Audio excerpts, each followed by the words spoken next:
Good morning.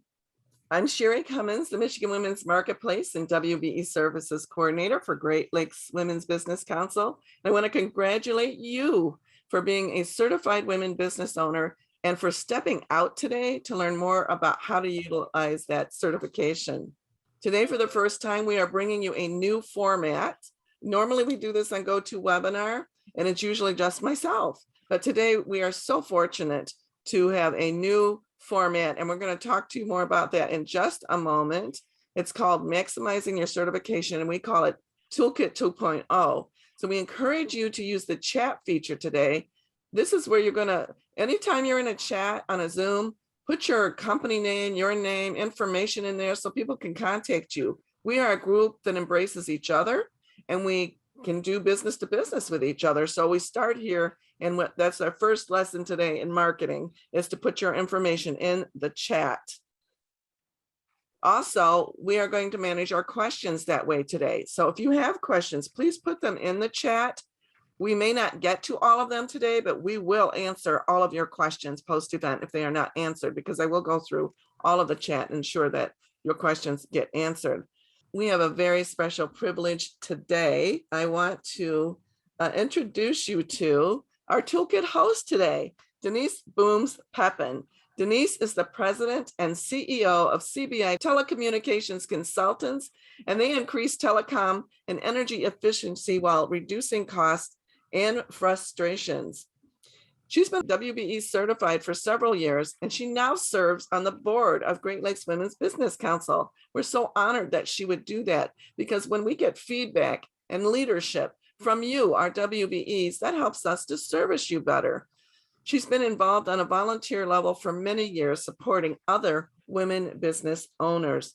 A few months ago, Denise, in true Denise form, wanted to know what she could do to enhance the WBE experience, particularly when it comes to maximizing certification. She was instrumental in the updates that you're experiencing today, and to our delight, agreed to share the information with you. Welcome, Denise. Thank you so much, Sherry. It is so great to be here and welcome everyone. And Sherry, I don't know if you want to at some point start sharing the presentation, but before that, I just want to congratulate every one of you on becoming a certified woman business owner, whether it's a brand new certification or you've been certified for a while. Either way, this is a great beginning to an awesome experience that you're in taking upon yourself to invest in your business. And you're now part of 14,000 certified women business owners across the country. The Great Lakes Women Business Council partners with the Women's Business Enterprise National Council to provide you with all the regional services. Now, we'll talk more about that in a little bit, but these are two distinct organizations. So national, and then you also have, again, the Great Lakes Women's Business Council. We are a regional partner organization, or an RPO. So when you hear people talk about your RPO, they're talking about your regional partner organization. Now, today's training is going to focus on helping you to leverage your certification. We want to equip you with the tools for success as soon as possible. And really everything that you do with the certification, we want you to be very intentional and have it part of your ongoing marketing and sales plan. We want you to really take advantage of all of the opportunities that certification allots to you.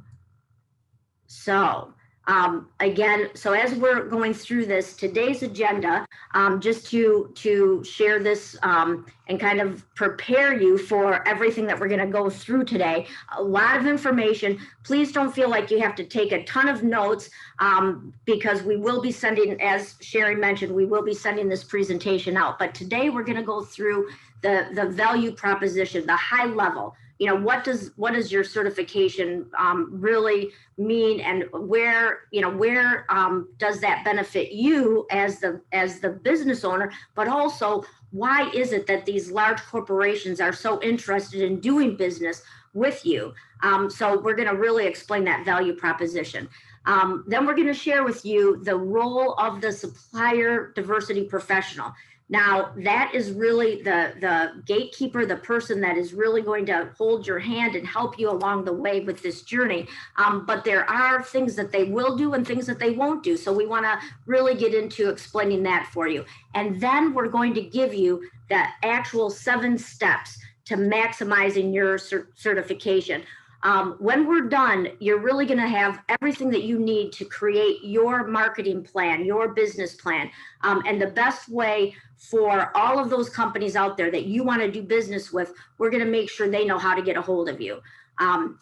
So as we're going through this, please put your questions in chat, and we will take time to answer those along the way, and then we should have time at the end also to take care of the questions. So the value proposition, Sherry, I'm going to hand this back over to you to talk about the actual value.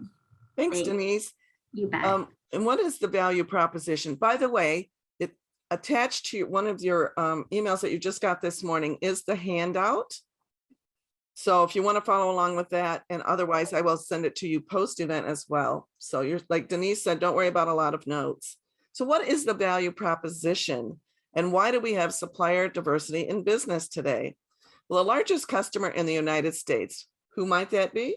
That's the federal government. They are the largest purchasing customer in the United States. They purchase everything from furniture from Herman Miller, cereal from Kellogg's, to automobiles from Chrysler, Ford, GM, and services from people like you, training, consulting, and what products that you might have. In the early 1990s, the supplier diversity, there was a federal mandate that came out that said you have to do 5% of business with women-owned businesses and 5% from minority-owned businesses.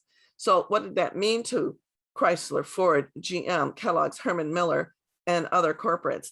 It meant they needed supplier diversity departments now. And so that's when they were created, because they wanted to be sure that they were meeting the compliance required by the federal government so they could continue to do business with them.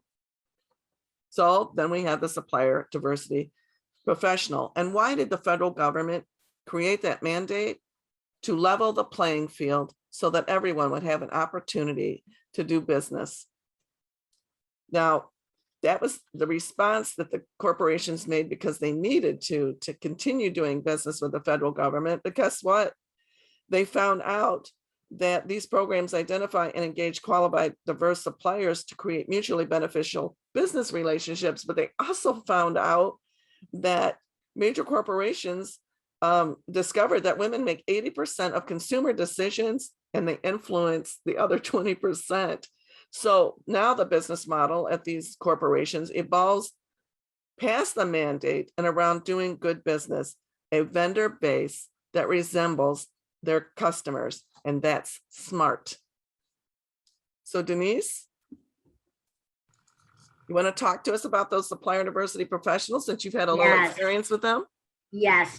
So thanks, Sherry. And you know what, that, it's so true. I mean, just to add on quickly to what Sherry said, again, it started out as a mandate, but then, what these corporations and the Fortune 500s found out was that it was just good business to have that diverse supplier base. So it's really come full circle. And as we go through this, I'll share a little bit about when I became certified, being in business for 30 years and certified for the last 8 years or 9 years, I think it is now. Again, one of the biggest things was that to get certified, it takes that focus, that concentration, and again, why we really want to give a big shout out to everybody here, because you're busy working in your business every day. But when you took that step to become a certified woman-owned company, that was working on your business, and that's going to make all the difference. So, okay, back to our program. So the supplier diversity professional, what their role is, one of the biggest things that you'll find out is that a supplier diversity professional, a lot of corporations, depending on their size, it'll be a full-time position. It might even be a department where it's several different people. So you might have a supplier diversity director, you might have individual supplier diversity professionals that oversee certain areas of the business, right? So, and in some cases, in a smaller corporation, and when I say smaller, it could be a company that has 1,000 to 5,000 employees. That supplier diversity professional will probably have more than one hat. They'll be doing multiple things, right? But it's very important that you recognize exactly what that supplier diversity professional, what they're there to do. They are a connector. They're a conduit between their organization and you as the woman business owner. They a lot of times are not a buyer. I mean, there's cases where, again, if they're wearing multiple hats, they may be a buyer, but in large corporations, they generally are not the person that's going to sign your contract. They are going to help you find the right person within that organization. If you're trying to get in to see a Capital One or a Ford, you know, they have very complex ways of doing business, and that supplier diversity professional will walk you through the best way. So number one, they're going to point you in the direction of the portal. So every major corporation has a supplier diversity portal that you need to register in. Now, there will be people that will tell you, you know what, those portals, people don't ever use them. Don't worry about doing that. That is not true. That is a myth. And it is very important that you do take the time, and it does require a time and focus to register in those portals, but please do it, because that is, you know, what these companies are doing, actually making a very concentrated effort to include a woman-owned and a minority-owned business in almost every single RFP or request for proposal that they put out. Now, they may not know of a woman-owned company that does plastic injection molding, or one that does staffing, but if they go to their portal, they'll be able to find you. So it's very, very important that you make sure that you register in the portal. So number one, that supplier diversity professional will help you, direct you to there. They'll give you instructions on how to register. And one of the things that I will say is that if you can take like what we call a cheat sheet and put all of your corporate information on that cheat sheet, when you're doing the registration in those portals, you can cut and paste, and it will help you get through that registration process much quicker. So that's something that I will send out after the presentation to everybody that's on this call, so that you know, it's something that we've used in the past, and it's cut down at least 50% of the time that it takes to register in these portals. The next thing that they will do is they will direct you to the right buyer in that organization. So if you are doing a product, that widgets that you're making, you need a direct purchasing person. If you're doing consulting or placement, you need the indirect purchasing person, right? So inside of that organization, there might be a buyer for technology items, a buyer for facilities. So you know, again, to find those people, that's what that supplier diversity professional will help you do. They will also let you know what opportunities are coming up. So I'll share a brief story with you. We met a supplier diversity professional. I met her in Florida. She commented on, why was I wearing high heels at a conference that you have to walk, you know, 20,000 steps in a day? And I said, I just have a bad shoe fetish. And so, but that little conversation made us friends for, and that was, I want to say 8 years ago, like when the very first conference I ever went to. That person actually represented MetLife, and I'm proud to say that they've been a client of ours for 6 years. And she stayed in touch with me. I stayed in touch with her. It takes an effort to do so, but because we stayed in touch, when that company was putting their telecommunications expense management services up for bid, she reached out to let me know. We would have never been included in that RFP. We bid against AT&T, IBM, and the largest competitor in our space, and us. And we won that business because we had a chance to bid on it. So again, you know, just that's what that person will do. And so it's very important that you work with them. Now, you know, as you're, you know, going through one of the things that we talk about, so they're going to help you with the registration, the buyer contact, they'll let you know when there's opportunities. And believe me, it's a small community. These supplier diversity people all know each other. So you definitely do not want to ever just get upset because somebody didn't connect you fast enough or anything else, because they will help you from, even if they can't get you into their company, they'll actually make a referral and help you get into another company. So now you want to think, okay, this is what they're doing. Now, what can you do? And one of the biggest things that you can do when you are working with the supplier diversity professionals is do your homework. So if you want to, and we highly recommend this, you don't want to just throw out a bunch of information or try to contact every single person out there. You want to be very specific on who you're targeting. And when you do that and you take the time to do your homework so that you know that company, you don't want to go up and say, hey, what do you guys do? What do you guys make? I mean, you want to do your homework ahead of time and know what they do. And also when you're doing that homework, when you're looking at their website, you can find out what kind of supplier diversity program do they have? How committed are they? Is it the CEO that has actually endorsed the program? Is it something that that person is passionate about? You can find out, have they recently done any type of outreach in the community? So again, the more that you know, the more that you can speak to that person, and believe me, it'll definitely help. When we're doing that, one of the things, again, you can ask then very good qualified questions. A lot of times the supplier diversity professionals will even state we're really underutilized. You know, people don't utilize us to our full benefit. And, you know, supplier diversity professionals are like everyone. There's that are specific and very passionate about what they do, and they'll very quickly. There's other people that will take longer to follow up, or they may not return an email, or they may not return a phone call. But don't let that discourage you. Continue to use those supplier diversity professionals as your, an extension of your team. So I think that yeah, and again, what, you know, when we talk about what is a supplier diversity person, you know, what isn't their role? And again, they're not the person that is going to sign your agreement. You know, they're that connector, right?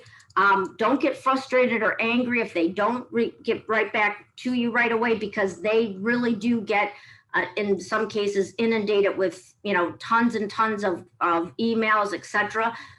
So you want to be patient with them, be thoughtful in your conversations with them, because as I mentioned earlier, it's a very tight-knit community. And so if you don't want to ever burn a bridge with a supplier diversity professional, because chances are they're going to remember that kind of a negative experience. So you don't want that to happen. And really listen to their advice. If they say, you know, really, this is not a good time to reach out to our buyers because they're right in the middle of a transition, they're hiring new people, they're training, listen to them. And because they really do have a pulse and know what's going on within their organizations. And then the last thing that I will say is that if at all possible, create an informal mentor relationship with the supplier diversity professional, because they will really help you with developing your marketing material. I mean, they will go out of their way if you are open to their type of, you know, their direction. So, you know, do everything you can to listen to their suggestions. And all right. So if we want to, I don't know, Sherry, do we want to pause just for a moment here to see if there's any questions that anybody has at this point, and put them in the chat if you have any questions? And if you want to just let me know, Sherry, if there's any questions in the chat, and if not, we'll just continue to go through this. I think we can continue to go on at this point, Denise. And all right. And then as we go along, there might be more questions later. Sure. Excellent. Okay, so now we want to give you the actual nuts and bolts so that you can, the 7 steps that's needed for you to really maximize your certification. And as we go through these, again, remember that you've got a lot of areas where people will help you. You've got Great Lakes Women's Business Council and you can reach out to many of them at any time and they'll help you. And we'll get into a lot of the other resources as we go through this. So one of the things that we want to take a look at here is the contracts, as you know, and I think that everyone is aware of this. They're not going to, nobody since you're certified has probably, had a lot of people pounding on their door. It doesn't happen like that. You have to utilize that certification. The very first thing that we want to talk about is that the action that you've got to do. One of the things that we're going to talk about is to make an announcement. Okay, so when you make this announcement, that is really, what we talk about is a press release. And this is where you're going to want to actually go through and write up something. And there's an actual template on the WBENC 2.0. There's a template that you can use for a press release. And we've got examples also that we can share with you. But what you want to do is go ahead and put down the various information and let people know that that you've become certified.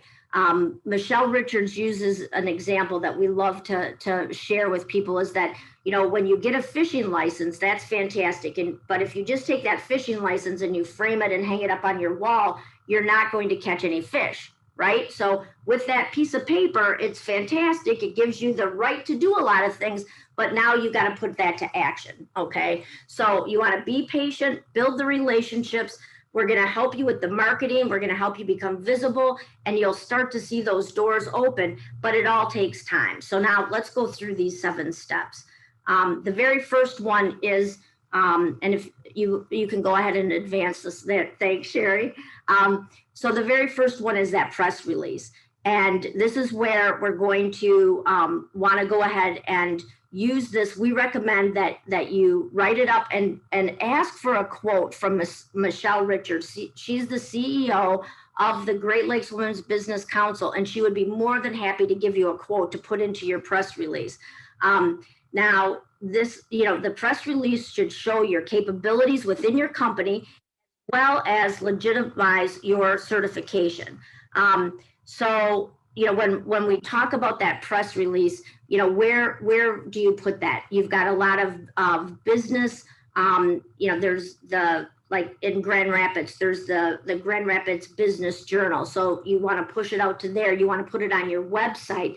You want to make sure that any type of trade publications that you have, LinkedIn, of course, any type of social media, you want to push that press release out.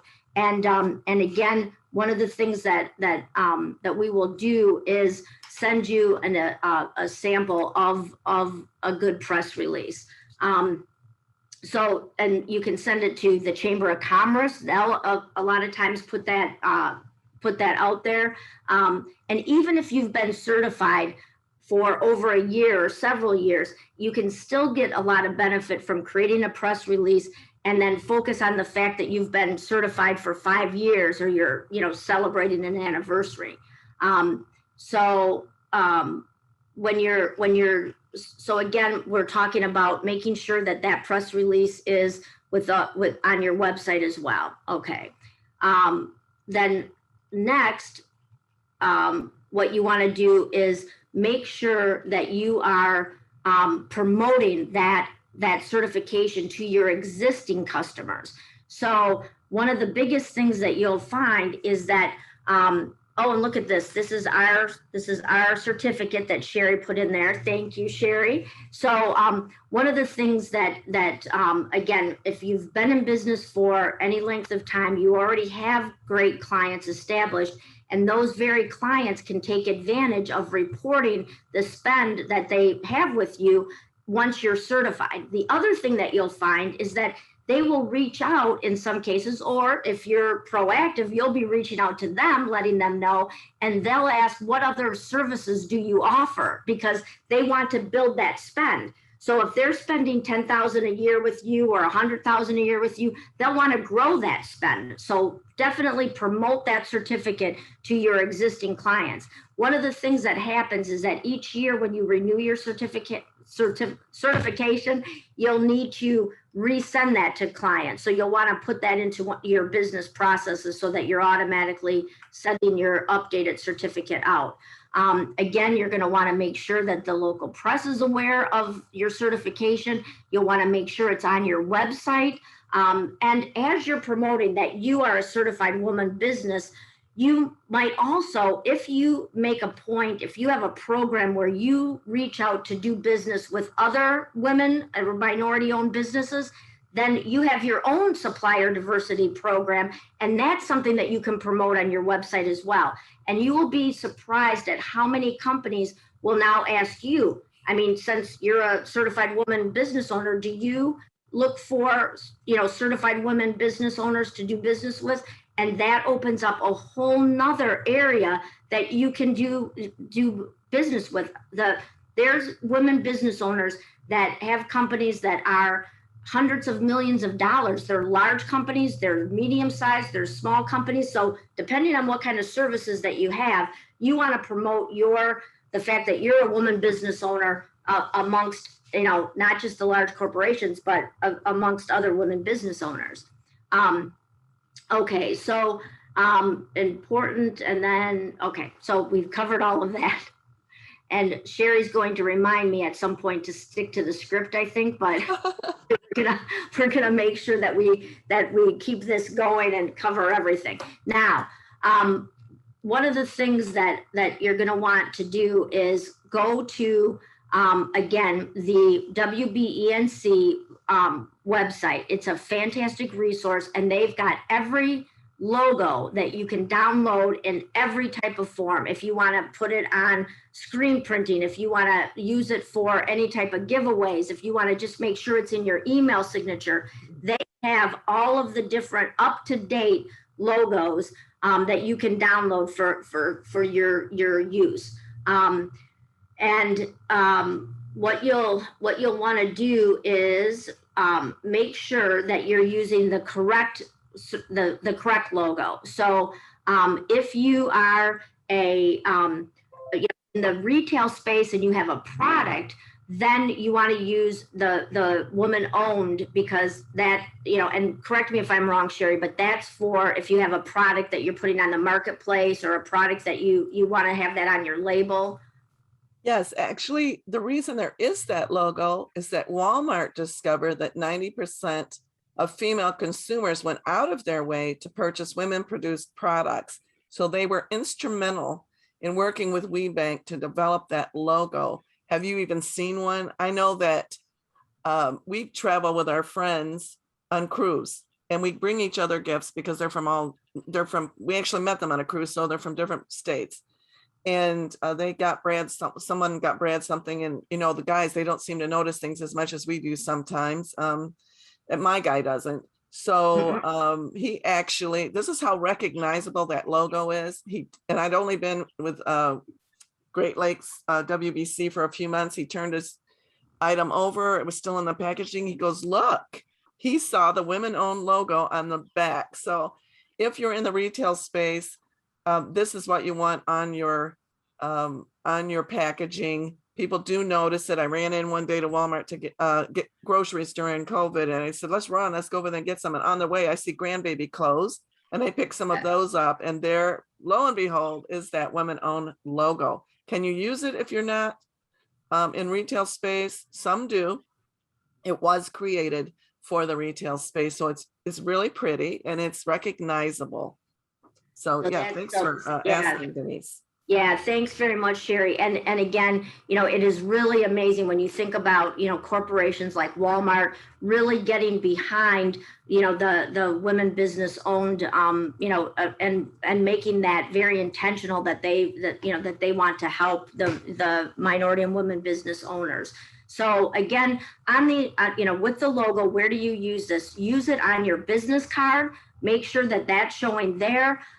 Use it on your brochure, your letterhead, on every email that you're sending out. You should have it in your signature, so that again, people are totally aware of that.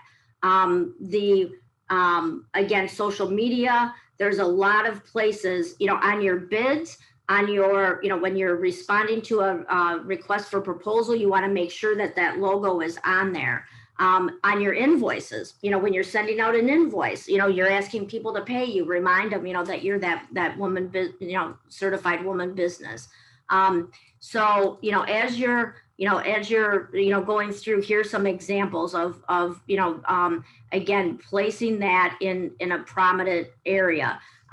You'll be surprised at how much leverage and how much mileage you'll get out of these logos. And again, every time that they change them or update them, you can always get them. You can get them in JPEG or any type of format that you need, even to screen print them on shirts, whatnot.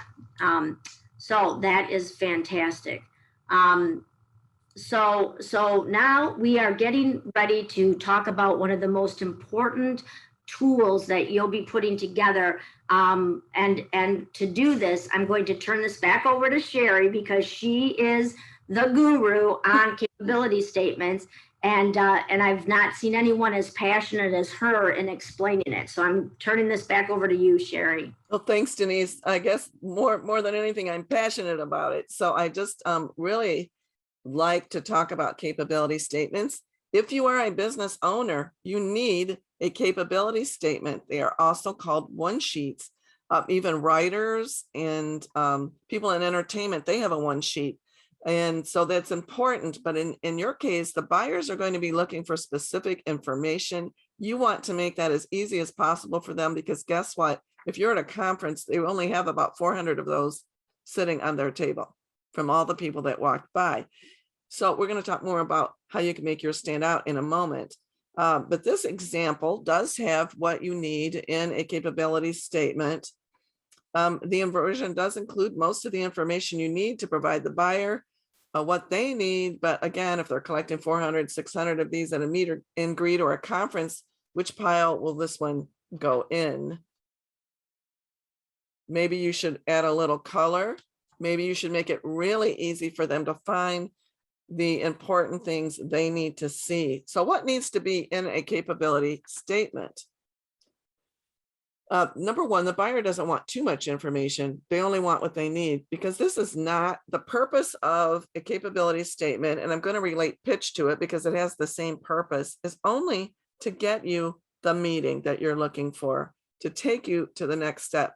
You might be really excited about all the great things that you do, and I'm glad that you are, but you have a core business, and that's what you need to be pitching, or what you do well, or whatever it is that you're pitching at that particular time. Maybe you have a number of cosmetics in your line, but this particular cosmetic has a health benefit that maybe Walmart is looking for or Target is looking for. So that is what you might need to pitch. And we'll talk more about that in a moment, about how you would accommodate that need to pitch on something that's not actually a core product.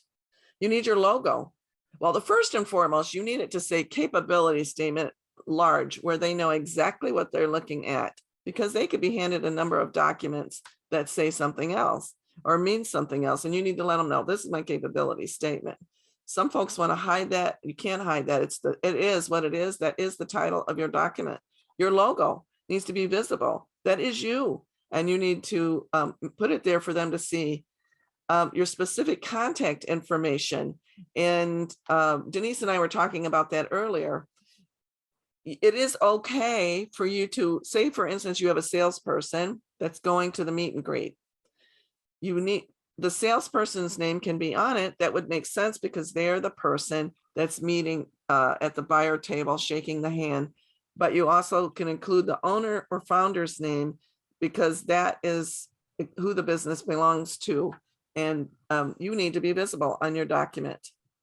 So what are they looking for? Well, in this case, these two cases, and this was early on, but I always include, you don't see it here, but I always include an overview of the company overview, because it's just very brief. What do you do? How do you do it? Where do you do it? When did you start? Very small paragraph that would include those things. Core competencies. They want to know what you really do. What are the things that you do? Do you, are you an overnight meal delivery service? Are you a florist? Are you a specific kind of florist? Now we're going to get to differentiators. Differentiators is sometimes the most difficult piece. I'm sorry, the most difficult piece of the capability statement, because for instance, and some of these might have these on here too. A real differentiator is accommodates organic green clients as well as traditional clients. That's a differentiator. That's something that everyone that cleans may not do. Great customer service is not a differentiator unless your customer service has something special about it, and you need to mention that something special, because guess what? Everybody says they have great customer service. So you need to stand out. There is a video that we have, and I'll tell you how you can get there later, because we'll be talking about the Michigan Women's Marketplace. But on the Michigan Women's Marketplace is where we log in to access the live webinars. And there is a webinar on demand that I did in April called Differentiators. There are so many that you may not have thought of. And my favorite story about differentiators, I'll give it to you briefly, is that back in the 70s, that's when I worked at McDonald's, they were assembly line. That's what made them successful. That's what made them a favorite. We could get you in and out in 60 seconds. And that was a mandate to us at the cashier's area. We get you in and out in 60 seconds, and everybody in that unit would support you to make that happen. So if you walked in and you needed no onions in your hamburger, that's a problem, because we're assembly line. So we've already seen the bus that's coming in, and how many cars have come in, and we've already started the burgers, and we've dressed the buns already. So now you're going to have to wait for another set of burgers to be made and buns to be dressed so that yours can be pulled out and done just the way you want it. So you're frustrated. We're frustrated because we can't service you the way we want to. McDonald's was number one. Burger King was number two. And Burger King did not have this differentiator. They also sell hamburgers, but they saw an opportunity to create a differentiator. So that's something else you can do. So what's the problem? What is the customer paying? I can't get a hamburger the way I want it quickly. So you've probably heard the slogan they had for 40 years, hold the pickles, hold the lettuce, special orders don't upset us. That's because there were people getting upset. We'll make hamburgers your way. So you can create a differentiator that is a differentiator that solved the customer's problem. So what are the things that you do that make me want to buy your widgets over the next person that sells widgets? Spend some time on your differentiators on your capability statement. What is past performance? Past performance are your customers.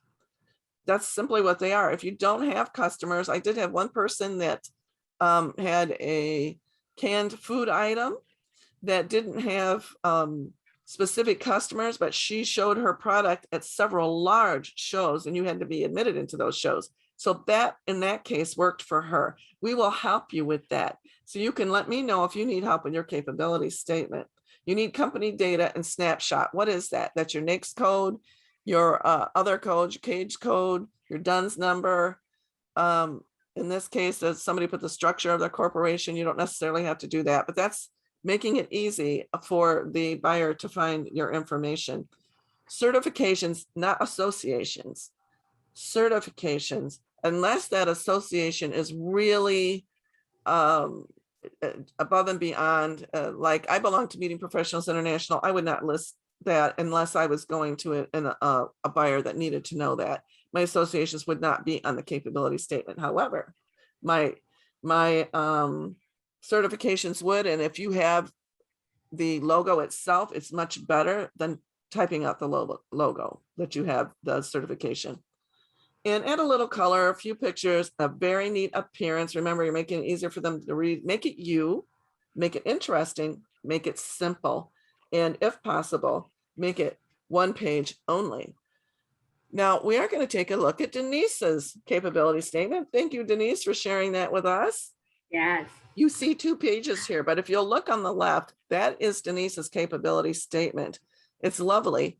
And she's used, hers is different than the ones we just saw, but you see where she has below, she has her capabilities. She has a small paragraph at the top, which is her company overview. And then she has her listed, her capabilities, her differentiators, and some companies that they represent, that would be past performance. She just worded it differently. And look what she did there. She put logos of the companies that she represents. So that's really attractive to the buyer because there's a recognizable logos and stand out more than if it's text. Now, oftentimes you can't do that. Depends on who your customer is, but when you can, it's good to do that because it stands out. And then she has her logo there, which is attractive. And down below, you can see that she has the contact information. Over to the right, you see her snapshot with her codes that she has and pictures of her certifications and her DUNS number. In this case, she had a little extra room. And sometimes if you have extra room, you can include more text. And she has done that here. Now, sometimes you do need a second document. In case you need it, you've got it. And she has done that on the right-hand side. She has a case study. If you sell cosmetics or food, you might need a spec sheet. And that'd be where you can, and you see they match. I like that they match because it's, again, neat and tidy and clean and streamlined so that it looks like the same company. She's offered on her case study, she's also put in percentages. And so that's good. Anytime you can add a number to something, that gives you credibility and gives you a better conversation with the buyer because now you have information to share with them and they might have questions regarding that.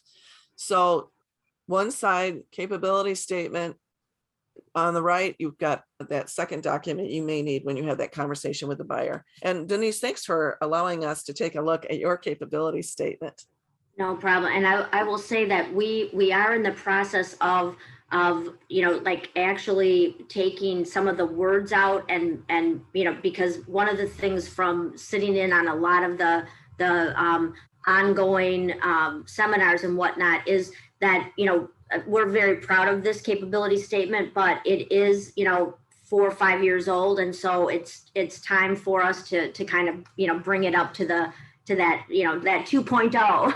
So yeah. And make it, because there's a lot of words there and they're all very important and well chosen words, but still, some of the ones that we see now, they really, I think it's because people's attention span are getting even shorter. So it's like, yeah, this is a lot of great information, but, really make the font bigger and, just use less words. So we're going to kind of revise it, but still keep all the vital information. So I want to speak to that, Denise. I want to share with you, Denise has been doing things a long time. She's a consummate professional, but do you see how she is consistently improving? That she doesn't say, well, she said, we really are proud of this document. But she's letting go as she learns more information on what could make it even better.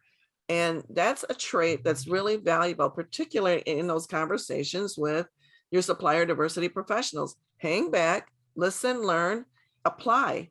And I appreciate that in you, Denise, and that you're a fine example to our new WBEs because that is an important trait to have.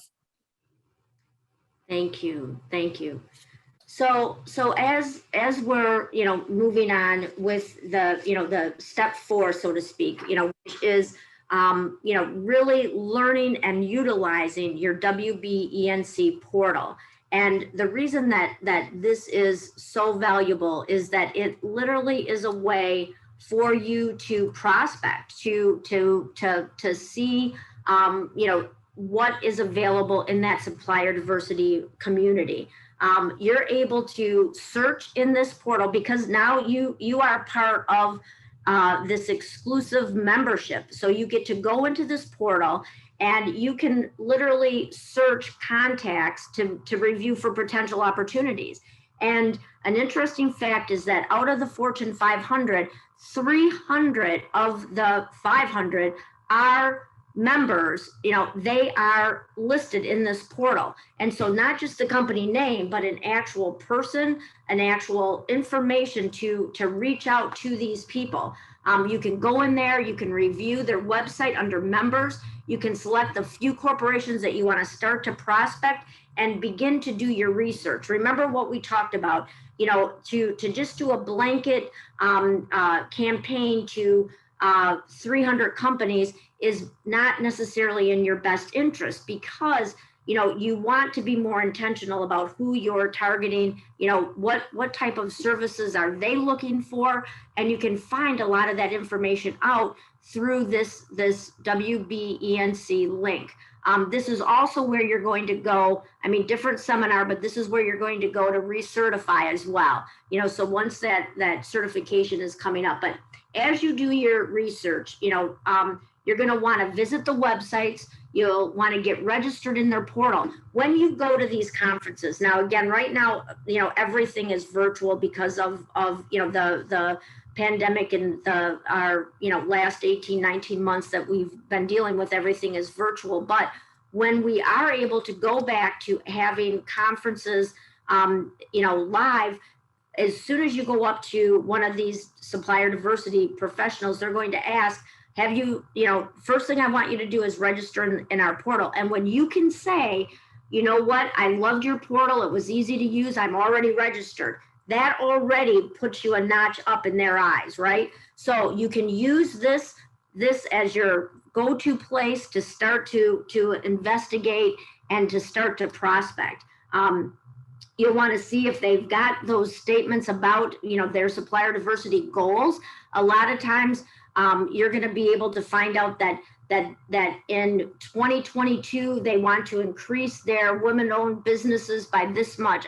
Those are great facts that you can reply, state back to the person that you're meeting with.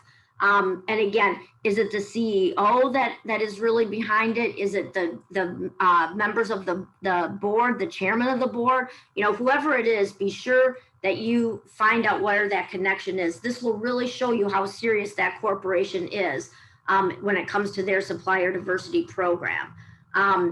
Now, when you're in that portal, what you can do is, and again, I recommend that you take and book off time in your calendar to really go in here and search in that portal, because you're going to be able to see the corporate members. So they list all of the WBEs are in there, so you can search them, but then they list members, and those, when it says members, that's what they mean is the corporations, the corporate members.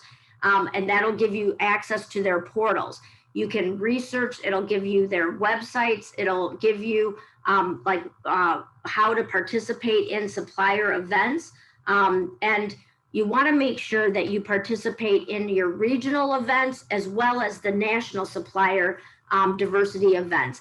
Again, it's a great opportunity to network, to build those relationships, and those things will lead to additional business. Another thing that I think certification, a lot of times, what we downplay or we don't really know how beneficial this is going to be. When you become certified, you are offered all kinds of opportunities to participate in. It can be a supplier program put on by CVS drugstores. It could be Robert Half. These are just a few of the ones that I've attended, and they are, in some cases, several month-long programs that help you in, with your business, how to read financial statements, how to do better personalized marketing. There are so many programs, educational programs, that are available to you now as a certified woman-owned business. And so getting more business is obviously, a lot of times the first goal that people have, but also know that you've got a lot of other benefits that you have with your certification, you know, that you can really reach out. And one is being part of this huge network of, you know, over 14,000 businesses that you now are a part of. As you're going in here and utilizing, you know, this is the actual dashboard when you go in. So with that dashboard, you know, when you're going in there, you can see on the left-hand side, you know, where you go under search, then you've got your certified vendors, which is us, we're the certified vendors, and then the members, which is the corporations. And when you go on there, it will tell you, it'll give you a lot of really good information.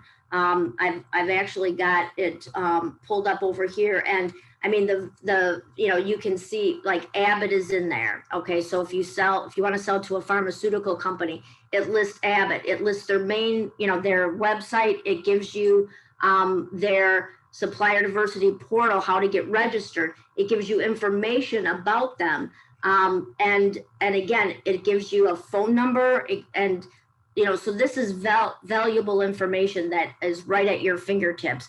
And again, this is not information that if you're not a certified woman business owner, you don't have access to this information. And then going in here, this will always give you some alerts, actions that are needed. If your certification is within 90 days of coming up, it'll list here that you need to start working on renewing your certification. And really, there's also on here where if you go into the help and support, there's like, it gives you that information for like a template to use for your press releases and a lot of other really good information. So and I believe that covers all of the important facts that I wanted to talk about there.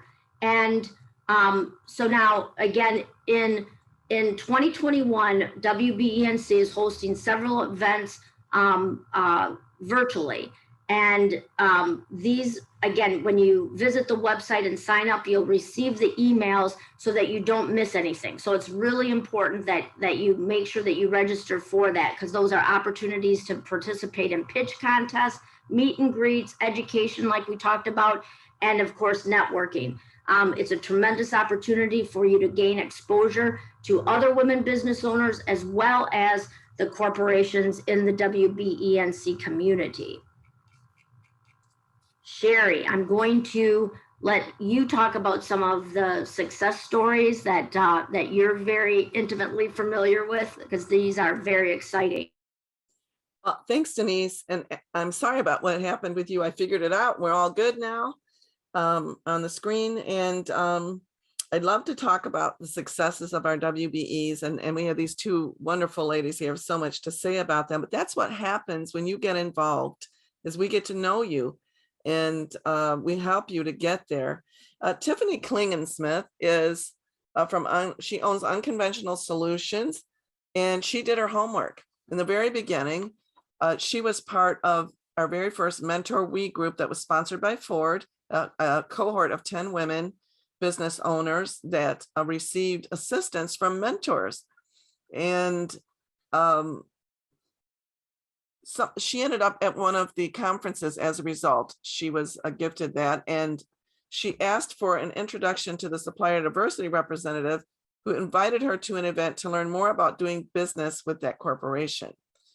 A few months later, Tiffany shared she was able to gain a contract with that corporation. And I want to add that when Tiffany gave her first pitch, it didn't go well for her. She shares that story often. She listened to what they told her, and she revised how she was approaching.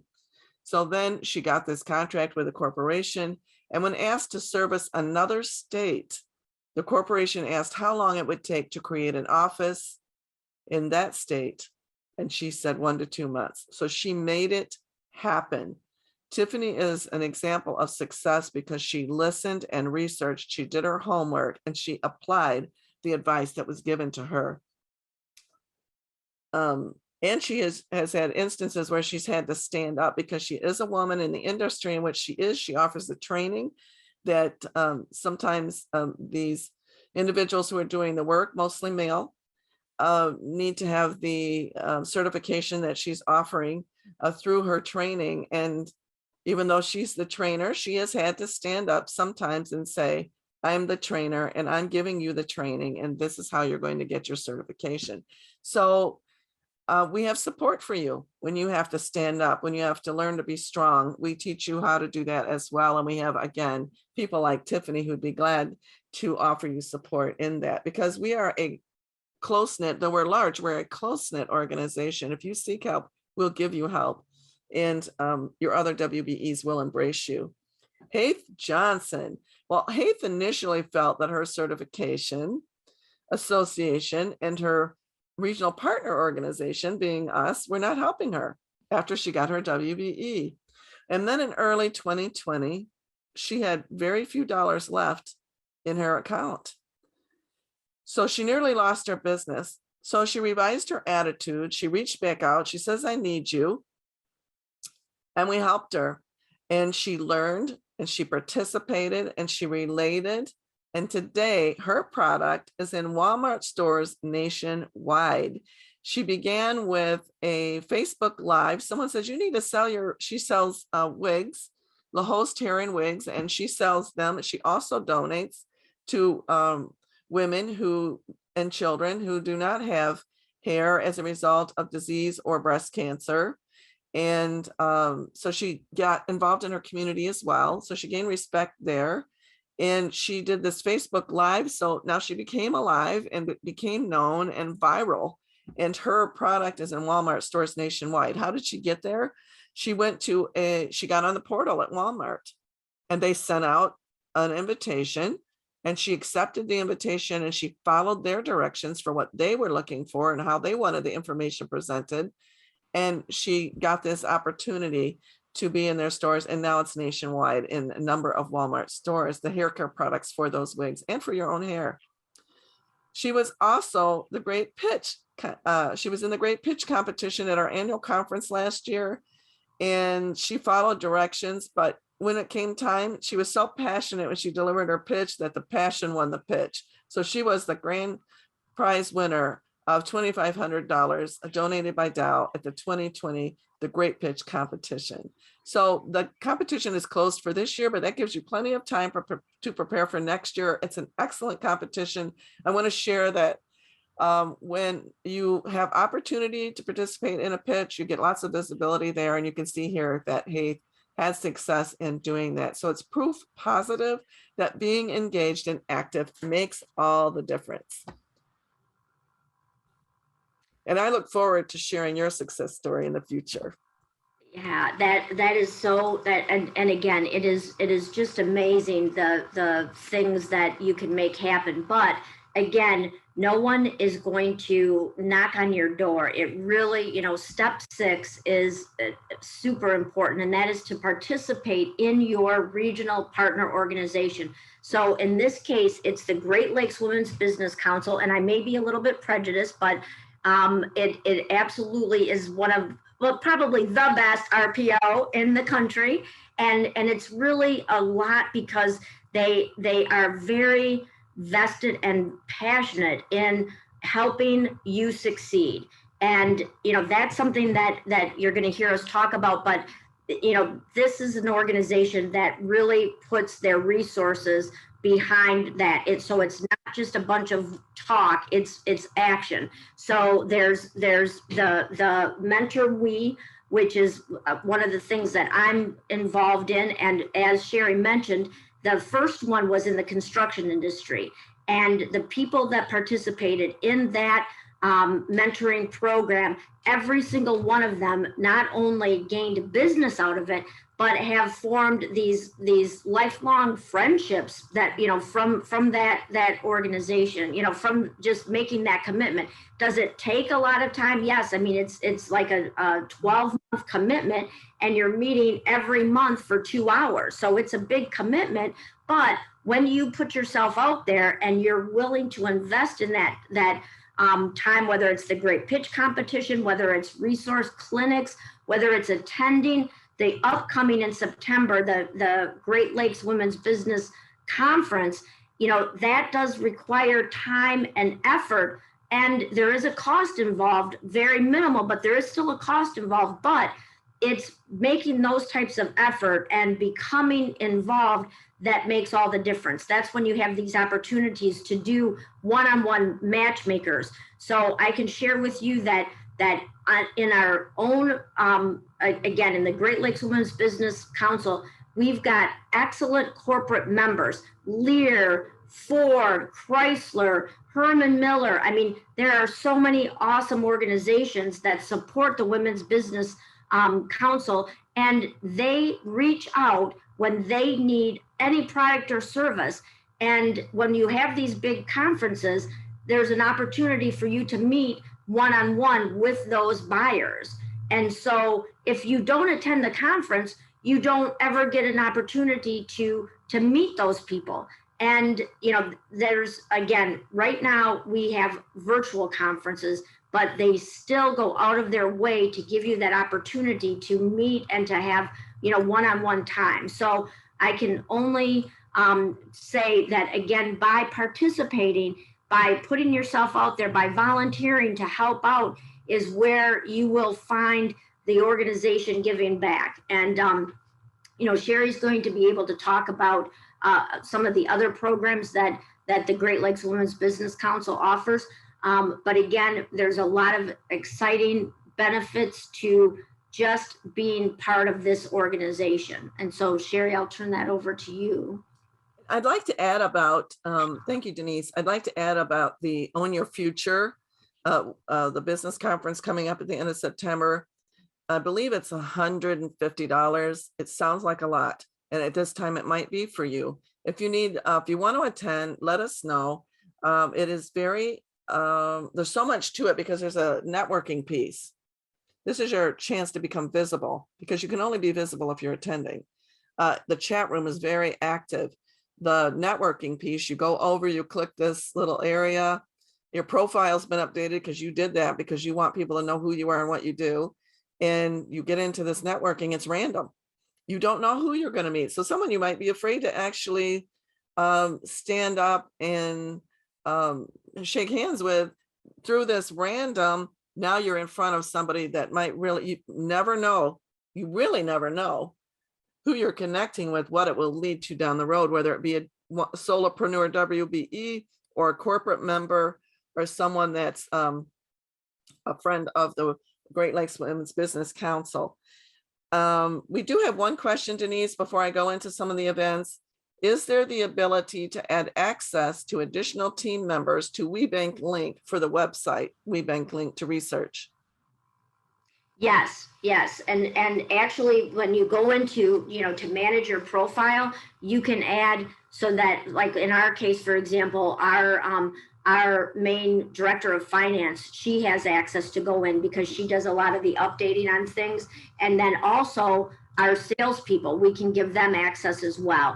And one thing in my haste to cover everything, what I didn't talk about on that link is that it's very important to be very descriptive in what your business does. So you don't want to use a lot of fluff, like to say we're the greatest at this and we're the greatest at that. You want to really be specific. You know, we are telecommunication auditors.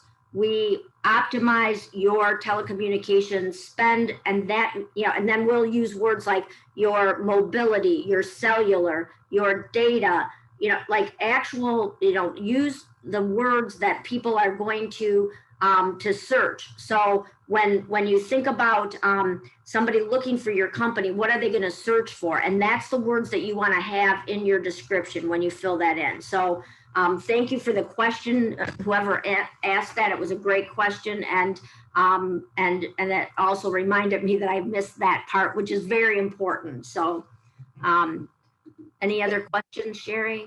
No other questions at this time. And Melanie asked that question. Thanks, Melanie. When you ask questions, the question isn't just for you. Everybody here gets the answer. So it's helpful to everyone. So don't ever worry that you have a question that you don't think is important enough, all questions are important. Right.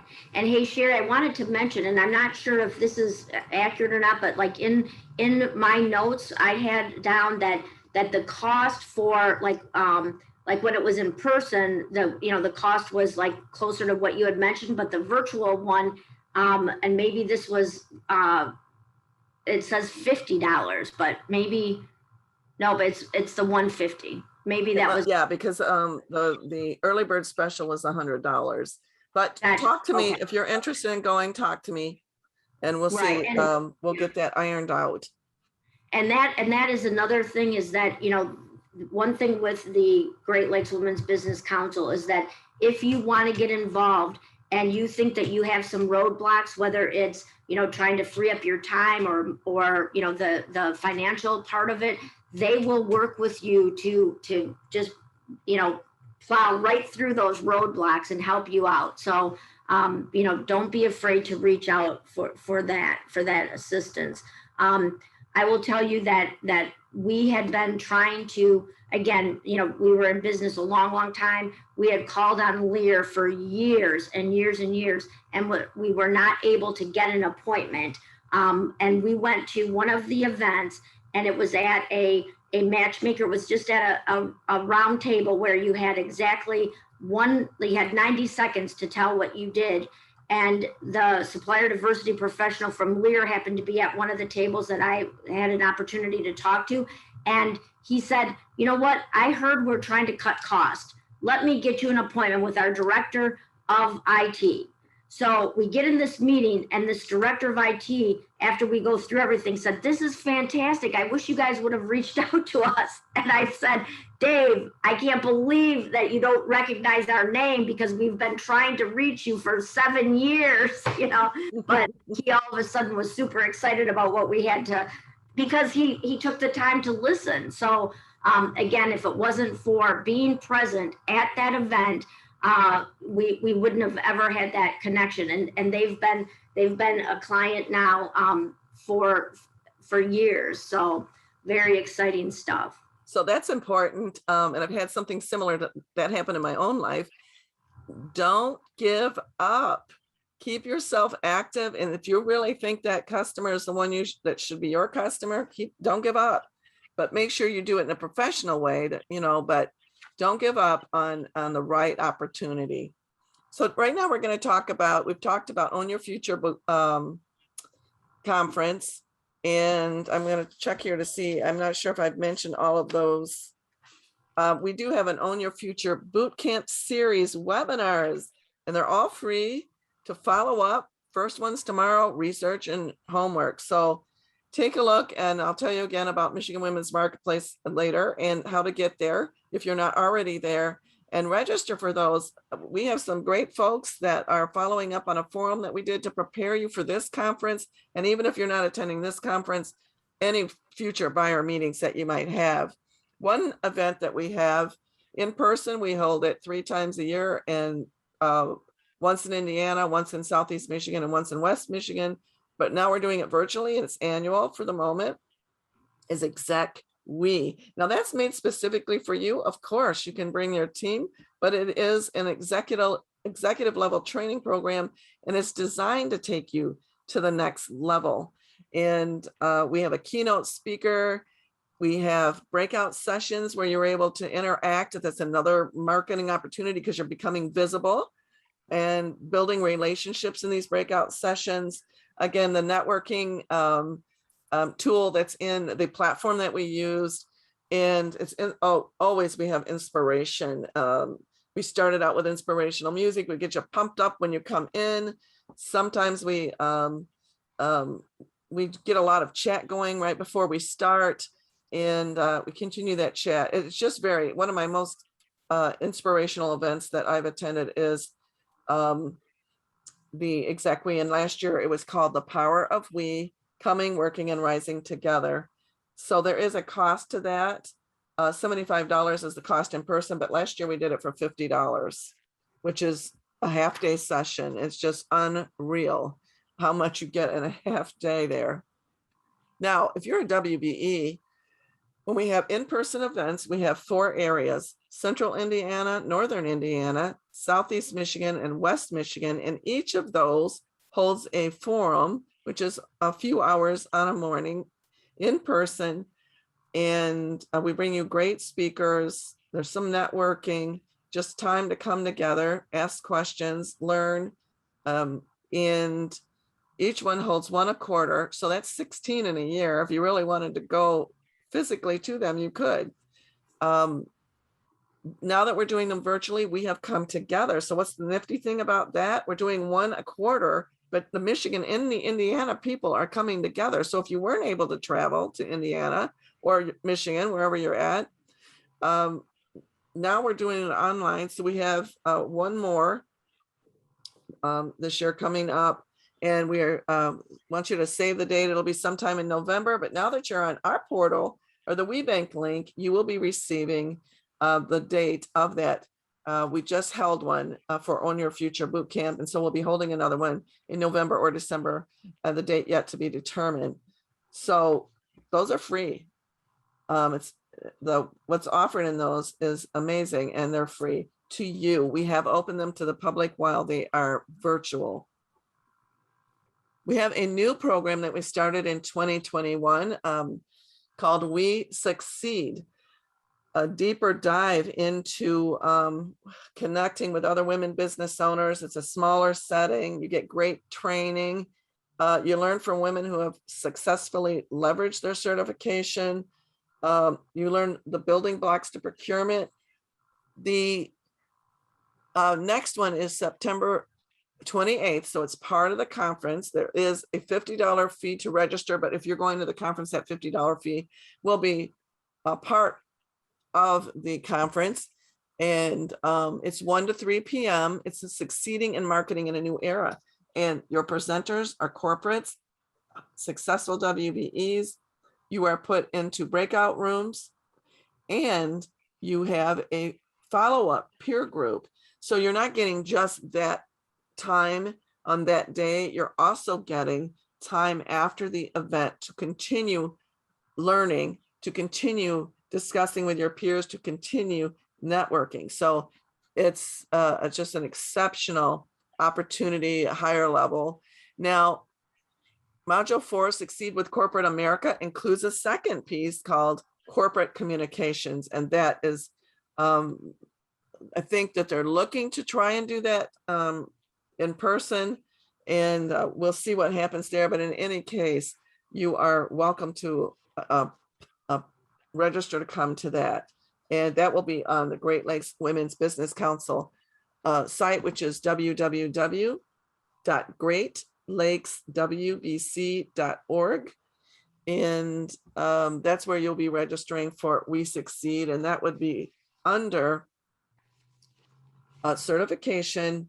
And then under certification is WBE services. And under there, you'll see all these nifty things that WBE services offers to you, like the forums and We Succeed.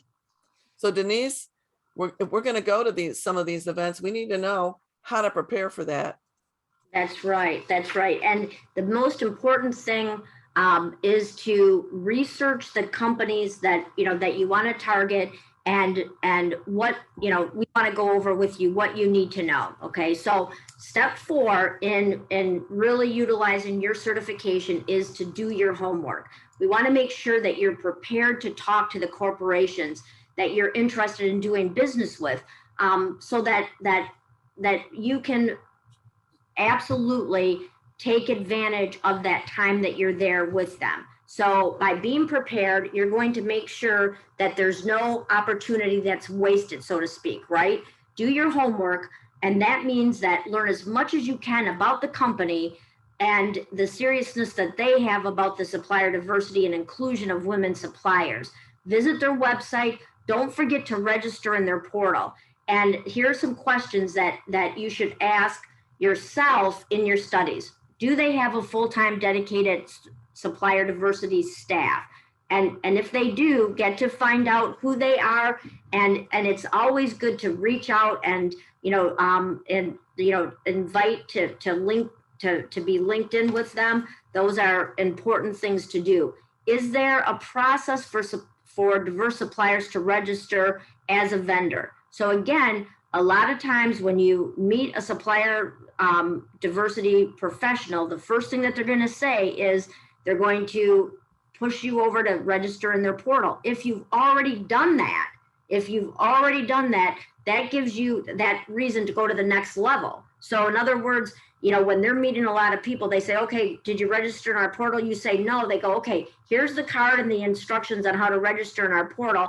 And then we'll go, and then they're like kind of moving you on because they want to talk to the next person. But when you say you've already registered in their portal, then you can start to find, you know, to say, and so I see that because I'm going to be looking for the indirect person, you know, purchasing person, could you help me get in front of them? Here's my capability statement. Is it possible that you could get that to that person, and could I get their information, you know, so that you can follow up with them? So, and again, by being prepared, they see how serious that you are. Is there a supplier diversity statement on their website or in their brochures, and who's making that statement? Like we talked about, is there a program backed up by their CEO? You know, who's really supporting that? And do they hold supplier diversity events? This is incredibly important, especially here in Michigan. We have some of the best supplier diversity events that are held by the corporation. Chrysler, Ford, GM, Toyota, they all do an event that you can become, you know, you can attend these events. And at those events, every one of their suppliers are there looking to do business with women-owned companies. So in fact, like Chrysler, for example, they have it at their tech center. It's 4 floors, and they will announce that on floor number 1 are the vendors that they're not hitting their supplier diversity goals. So you want to go see them first, because they literally need to start doing more business with women-owned companies. So, you know, again, by doing your homework, you're going to find out, you know, when these companies have those events. And that took us probably 3 years before we got plugged into those. So if anything that you can take away, it's to go on to those, you know, the companies that are members, corporate members for Great Lakes, go onto their website and see if they hold supplier diversity events. And in the construction industry, Walbridge does, I mean, there's almost every one of these companies have their own personal event. And most of them that they're either free or very little cost involved, other than you need to take the time to go there, or if they're virtual, again, take the time out to attend them. You know, also look at their mission statements and know exactly what they purchase. So it's very important that the more research that you do, the more prepared you're going to be when you're talking to the actual corporate. See what their challenges are, and use those opportunities to see if you can be a supplier to provide a solution. We recently had the opportunity to have one of the buyers from Ford on our Mentor We panel. And he said that one of the best things you can do to distinguish yourself is to bring a solution. You know, like, so not just, hey, this is what I sell, this is what I do, this is, you know, but what type of creative solution can you bring to a problem that you know, that they have as an organization. So again, you know, just about doing your homework and being as prepared as you possibly can be. Sherry, do you want to talk a little bit more about the WBENC link? Yes, I do. We are coming to the close of our pretty soon here. So we're at the very important step 7, do your homework, as Denise has shared with you. So she has already shared with you to complete and update your profile. And when you're doing that, the search criteria is so important. We are #1 in sales for 2018 is not what you want to put in for search criteria. It will not show up. Or if you do, it'll be among thousands. So you don't want to put information like that. You want to be specific: digital printing, offset printing, copying, the things that really describe your business and what you do. If you can update your own.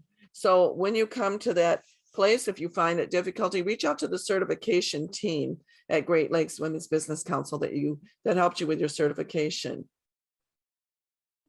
And so this is just an example of where we go in to do that. And if you see at the top here, business capabilities, just said family facility maintenance and renovations. It's not really a full description, but you need to, you can just give that basic, but then you really need and capabilities too, to just really go in there and outline what you do. Denise, did you have anything to say more about that? Sorry. Okay. No, that's it's just extremely important though, because again, if you try to be brief, and a lot of times, you know, there's a place for brevity, but this is not one of them. This is where you want to use all of that space and put the specifics of what you do. Again, and don't use acronyms, because, you know, not everybody is going to be searching by acronyms. You know, like we do TEM, telecom or technology expense management. You want to spell that out, because if somebody's searching for something, you know, that using the actual words are going to help. So that was it. I just wanted to really reiterate what you said, Sherry. It's just really important to be very specific. The flowery words, you know, they're great, but they're not going to be what people search for. All right. And, you know, a couple of business growth tips: participate, take advantage of the training, subscribe to the newsletter, be a sponsor, and volunteer. I mean, again, I know that we're running out of time. You know, one of the most important things that I can share with you is that by becoming involved, by volunteering, by sponsoring, it has opened up so many doors and opportunities for CBI, for our company.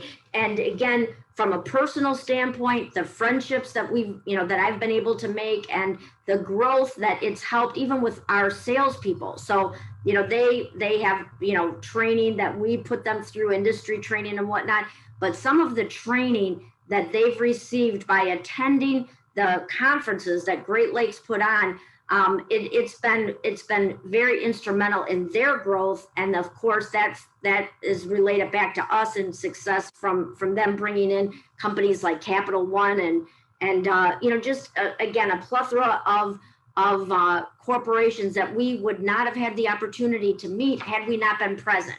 Had I not volunteered, become a member of the board, there's just and it doesn't start out by day one. You know, it's like, hey, can I help hand out literature at the forum, you know, to helping to be a committee person, etc. So the more that you can get involved, the more benefit that you'll receive. Again, there's the annual awards dinner, there's the annual conference, there's tons of corporation matchmaking events that we talked about. Again, there's the Pivot Power Hour, the attending the webinars. Really, I can't say enough about what happens when you become involved. But I guess I said a lot, Sherry, so. It's okay. That's good. You have so many great gems. I'm learning myself as many times as I've done this. Opportunities and resources. Now I see that we have some questions. I'll let you know, these are great questions. I will have to answer them later. You said step 4, Maxine says, can we please go over how to reach out to different companies on the portal like Haith did? You're just going to introduce yourself, and I will share with all of you a little write-up that you could use if you like. Just be yourself though, and we'll tell you how to get to that. And then someone would like assistance with, Wendy said she'd like assistance with a capability statement. Any of you that would like to do that, you'll have my contact information. Again, we're going to send out a follow-up email with the answers to these questions and how you can get to those places. Okay. Now, there is another, you already have your Women Business Enterprise certification, but at no charge to you, the same certification team that helped you get that can help you get the government certification, the WOSB. And while I'm here, even though you aren't there yet, if you get decide you want to do that and you are certified WOSB, there is no logo that we use. You might find one out there, but the federal government has asked us not to use that. So you just type out the words WOSB in your capability statement or wherever you're putting them, like you see them here, just WOSB. You get opportunities. Well, they have a portal too called SAM. And to do that, you need to have your WOSB. And again, that's at no cost to you. And it allows you to bid on federal contracting opportunities. And you'll also be in their portal getting their invitations. So I just want to talk to you quickly about who is Great Lakes Women's Business Council. Well, I think we've mentioned before that your certification is actually coming through Women's Business Enterprise National Council in Washington, D.C., and they have 14 regional partner organizations that actually manage that for them. And we are one of those 14, and we manage Michigan and Indiana. So that's why you'll hear us speak about each state. And how did we begin? Well, Michelle Richards found that women couldn't get funding. So she started about 37 years ago, SEED. And now we have SEED lending as one of the areas of Great Lakes Women's Business Council. And of course, you know about the certification team. And then the Michigan Women's Marketplace. That's we have the Women's Business Center, and it is a small business administration Women's Business Center. There are 120 in the United States. We have a portal for that called Michigan Women's Marketplace, and I will share that information with you. It is www.miwomen.com. That's a .com. And what do you get there? It's got a free directory. If you're from Michigan, you can list your business in it. You get notice of business opportunities. I send out a newsletter once a week, and I have an events calendar there, and I have an events calendar on the portal. You can get help from how to make a business plan. And Seed Lending does microloans. I want to make sure I mention that. All of the webinars that we produce for free come through the Michigan Women's Marketplace. So you will need to be logged in there. If you get a system, when you log in or register for that, if you get a system message that's still not making you activated, I activate you, or the administrator activates you, and you will receive an email currently from me that says you're activated, and it will say that, and you'll know that you are. Now, Indiana has some of their own certifications, also free, and they are from the Department of Administration and the Office of Minority and Women Business Development. So we will, if you need help there, contact me and I'll put you in touch with our Indiana office. Now, we have a program that's running until September 30th, and it is through the CARES Act grant that we were awarded in the Women's Business Center called the COVID-19 Recovery Program, where our Mentor We program comes in, and those are people that are selected for that based on those who are supporting that as well.